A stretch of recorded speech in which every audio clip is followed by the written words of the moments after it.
산업혁명이 성공하면서 영국은 거대한 인도 시장의 매력을 알게 되었고, 인도를 더욱 체계적으로 지배하기 위하여 그들을 공부해 나갔습니다. 아울러 인도를 안정적으로 지배하기 위하여 학교를 세우고 유럽의 학문과 영어를 가르치면서 인도인을 중간 관리자로 채용하기도 하는 등 개혁 조치들도 병행하였습니다. 그런데 유럽식 교육을 받은 인도 지식인들이 민중에게 민주주의와 민족주의를 가르치면서 인도는 근대화에 눈을 뜨게 되었습니다. 따라서 세포의 항쟁을 진압한 영국은 개혁 정책을 포기하는 대신 인도의 다양한 세력을 이간질하여 서로를 적대시하게 만드는 분리 통치 정책을 취하게 됩니다. 종교와 카스트 사이의 갈등을 부추기는 것이 대표적인 방법이었죠. 예를 들어 세포의 항쟁에 적극적으로 가담하였던 힌두교도와 무슬림 군대의 수를 크게 줄이는 반면, 항쟁 진압에 가담하였던 시크 교도들을 대거 육성함으로써 종교 간의 반목을 증폭시키고, 봉기 진압에 도움을 주었던 토우국은 독립국가로 인정함으로써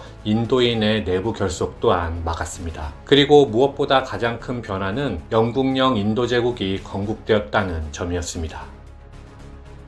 1858년에 인도 통치 개선법이 제정되고 영국의 빅토리아 여왕이 인도에 총독을 보내면서 동인도 회사는 빅토리아 여왕에게 통치권을 이양하기 시작하였고, 1876년에는 빅토리아 여왕이 영국령 인도 제국의 초대 황제로 즉위하였습니다. 여왕은 인도인을 존중하고 종교를 강요하지 않겠다고 말하였지만 그 말은 공연불에 불과하였죠. 영국은 인도인들을 노예처럼 부리고 토지와 지하자원을 빼앗고 착취하였기 때문에 인도인의 삶은 더욱 힘들어졌습니다. 견디다 못한 농민, 수공업자, 상인들이 곳곳에서 봉기를 일으켰지만 그때마다 영국은 군인을 이용하여 무자비하게 진압하였죠. 다만 영국의 식민지배 정책 중에서도 빈틈이 있었는데 그것은 1885년 결성된 국민회의였습니다. 자국의 힘만으로 인도를 통치하는 것에 한계를 느낀 영국이 어쩔 수 없이 인도인을 가르치고 그들을 관리로 채용하였는데, 인도인 관리들이 인도인을 대표하는 정치기구를 만들고자 하였을 때 영국은 그들을 방패막이로 인도인의 저항을 막을 수 있을 것이라 생각했기 때문에 정치기구 설립을 허용한 것이었습니다. 그렇게 하여 설립된 국민회의의 일부 지도자들이 영국인의 차별 정책에 대항하여 민족운동을 펼칠 것을 주장하였죠. 1905년 때마침 영국이 반영운동의 중심지였던 벵골을 이슬람이 많은 동벵골과 힌두교가 많은 서벵골로 나누겠다는 분할령을 발표하자 국민회의가 이를 반대하고 철회를 요구하면서 민족운동이 폭발하였습니다. 하지만 국민회의 지도자들은 하나의 목소리를 내지 못하였습니다. 영국과 대립하기 싫었던 온건파와 그렇지 않았던 급진파로 나뉜 것이었죠. 1906년 그중 급진파의 대다수인 힌두교의 주도로 콜가타에서 대회가 열렸고 4대 강령이 발표되었습니다. 영국 상품 보이콧과 자치 획득, 국산품 애용, 민족교육 실시가 그것이었고, 많은 힌두교도들이 4대 강령에 따른 민족운동에 동참하였습니다. 하지만 4대 강령은 힌두교 주도로 힌두교의 종교적 감정을 자극하는 방식으로 이루어진 운동이었기 때문에 국민회의 내에서 소수에 불과했던 무슬림은 그들을 대표할 수 있는 정치기구가 필요했습니다. 이때 영국이 무슬림에게 접근하였고, 무슬림은 결국 영국과 손을 잡고 1906년 무슬림 연맹을 출범시키게 되죠. 게다가 무력 사용을 주장하는 폭력파도 등장함에 따라 이때부터 인도의 독립운동은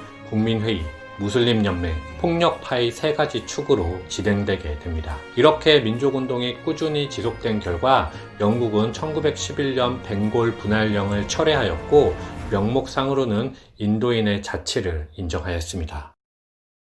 1914년 제1차 세계대전이 발생하였고, 자신들을 도우면 인도의 자치권을 주겠다는 제안을 믿고 국민회의 지도자들은 영국의 편에 서서 싸우기로 결정하였습니다. 100만의 인도군이 동원되었고 6만 명이 희생되었으며 전쟁 비용까지 인도가 부담한 결과 영국은 승리하였지만 인도와의 약속은 지키지 않았죠. 오히려 1919년에 법원의 판결이 없이도 인도인을 구금 체포하고 언론, 집회, 결사의 자유를 제한할 구현할 수 있는 로울라트 법까지 발표되었습니다. 이에 대해 인도인은 파업으로 대응하였고 영국은 로울라트법을 적용하여 압리차르에서 총격을 가하며 강경 진압하였습니다. 이에 간디에 의하여 영국의 통치 행위에 협조하지 않겠다는 비폭력 불복종 운동이 시작된 것이죠. 이렇게 1920년대에는 인도인들이 종교를 떠나 하나가 되어 스와라지 스와데시를 외치며 반영 운동을 지속하였습니다. 그리고 1930년이 되면 국민회의의 대표 네루가 지금부터는 자치가 아닌 완전한 독립을 위해 싸우겠다고 선언하였죠. 따라서 1930년대 인도의 독립운동은 다양한 방법으로 전개되었습니다. 아울러 간디는 무슬림이 제1차 세계대전 이후 때처럼 불복종 운동에 다시 한번 동참해 주기를 바랬지만 그들은 이번에는 불복종 운동에 동참하지 않았고 오히려 1930년 겨울 무슬림 연맹의 대표 이크발이 무슬림의 자립을 위하여 서북 지역에 무슬림주를 만들자고 주장하기에 이릅니다. 그렇게 하여 펀자브, 아프간, 카슈미르, 신드의 머리 글자에 땅, 나라를 뜻하는 스탄을 붙여 파키스탄이라는 단어가 만들어진 것이죠. 또한 무장 독립투쟁을 주장하는 사람들은 간디를 비판하며 영국에 대한 테러를 감행하였고 러시아 혁명의 영향으로 사회주의자들 역시 활발히 활동하였습니다. 방법은 달랐지만 이들은 모두 인도의 독립을 원한 것이었는데 이들과 달리 내부의 문제부터 해결할 것을 주장한 사람도 있었습니다. 불가촉 천민에 대한 차별을 없애야 한다는 안베드카르가 그 대표적인 인물이죠. 참고로 인도에는 바르나가 없는 사람들이 있는데 접촉해서는 안 되는 오염된 존재로 알려진 불가촉 천민 달리트가 바로 그들입니다. 달리트는 주로 어업, 가축 도살업, 청소업, 세탁업 등에 종사하였는데 위키백과에 따르면 현재까지도 달리트들이 인도 인구의 약 16% 정도를 차지하고 있으며 법적으로는 차별을 금지하고 있지만 실제로 차별은 널리 퍼져 있는 상황이라고 합니다. 이렇게 다양한 방법으로 인도의 독립운동이 지속되자 영국은 1935년 연방제 헌법을 만들고 지방정부를 책임질 권한을 인도에게 내주는 내용의 새로운 인도 통치법을 발표하였습니다. 그리고 이 법에 따라 1937년 지방의회 선거가 치러졌고 국민회의가 절반 이상을 승리함에 따라 국민회의가 인도의 독립운동을 이끄는 조직임이 확인되었죠. 그런데 1939년 제2차 세계대전이 벌어졌습니다. 그리고 영국은 인도는 대영제국의 일원으로 전쟁에 참가할 것이라 발표하였고 인도인을 강제로 동원하였습니다. 국민회의는 이에 즉각 반발하였고 내각 총사퇴를 결의하였지만 소용없었습니다. 영국은 전쟁이 한창 진행 중일 때 인도인 250만 명을 동원하였고 영국은 인도인의 도움으로 또다시 승전국이 되었습니다. 하지만 이번에는 영국이 인도인의 전쟁 비용을 대야했기 때문에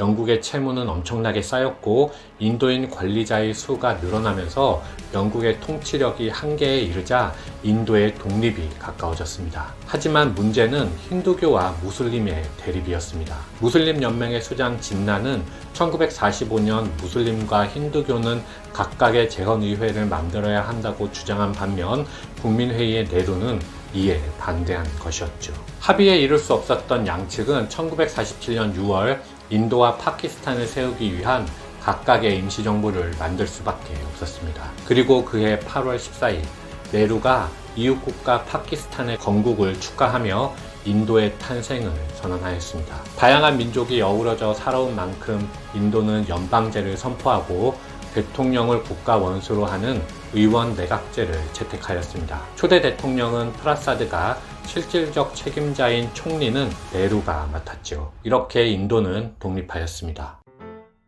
하지만 인도는 아직까지 소속이 확정되지 않은 카슈미르, 동파키스탄과 서파키스탄의 분쟁, 중국과의 국경 마찰 등이 겹치며 해결해야 할 여러 문제를 남겨두고 있게 되지요. 위 문제들은 다음 시간에 살펴보도록 하겠습니다. 이상 마치겠습니다. 감사합니다.